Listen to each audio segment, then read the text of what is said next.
something that people are always fascinated with, Kurt, when they have some exposure to it, is how much that is involved in making a film.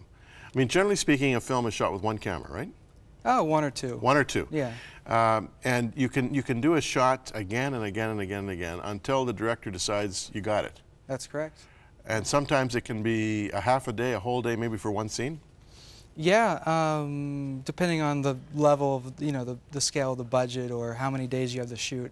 In our case, with an independent film, we usually shoot our films in 20, 25, 30 days. So it's pretty fast, but certainly it's a lot of work, a lot of long hours, and it takes a lot of people to put together a well-made film. You mentioned independent films. The day of the big company, the MGM, Right. it's kind of over, isn't it? I mean, more and more independent filmmakers are starting to make their way. Well, certainly independent film has risen in popularity, I think really over the last 10 years or so. It's a much larger market now. There's more opportunities for independent filmmakers to get their films out there and become successful in that.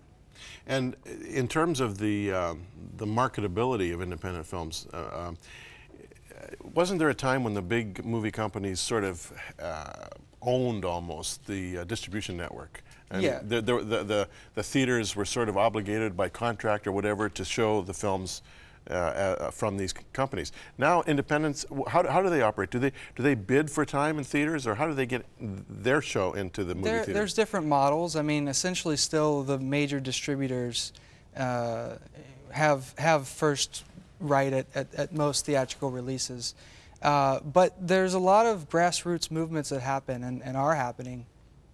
And honestly, I think that, and as far as distribution is concerned, filmmakers are constantly talking about the distribution model that exists. Of course, the studios would like to continue with the same model that's been. And in some ways, I think they're losing some control over the market, which is good for creative people, independent filmmakers who have ideas and want to get them out there to the public. Now, more and more movies are relying on digitalization. That's true. In fact, the biggest movie maybe of all time now, Avatar, is almost all digital. Like it's generated on a computer, most of it, right? Yeah, shot in front of a green screen, and then all of the imagery and the motion capture. Yeah, is this also the case with independent films, or is it too expensive to go that route? Yeah, I would say it's not really the case with independent films that you would be doing motion capture or animation in that on that kind of a scale. I mean, they spent I think $300 million to do that film, so. Yeah. Not as much, but certainly the red camera and different acquisition formats of HD have lowered that bar, where now a lot more people have the opportunity to make high quality films, but it still comes back down to story. I mean, it's always about story. If you don't have a good story, it really doesn't matter what you shot it with or how well technically you did the film. Right. Motion capture is an interesting concept. So I guess we've all been exposed to it. You get these actors or whatever with these little, what do you call those things? They're all over their bodies. Nodes. Nodes? Yeah, yeah. And it's all captured electronically and then digitalized and then put into the motion of these digitally created, well, Gollum, for instance, in Lord of the Rings. Yeah. That was all motion capture, right? Gollum was, yeah. Yeah, there was an actor that was acting out all the movements of Gollum, and then they put Gollum's body onto the actor on screen. And, yeah, Andy Serkis. Yeah, yeah. So, tell me about RISE. First of all, RISE. Does that stand for something? R-I-S-E? Is that an acrostic, or? It's not an acrostic. Yeah. Some people think they sort of put their own meaning to it, which is, to me, what it means is that we want the next generation to rise up to the challenge of taking the gospel to all nations. We want God's glory to rise among all the nations.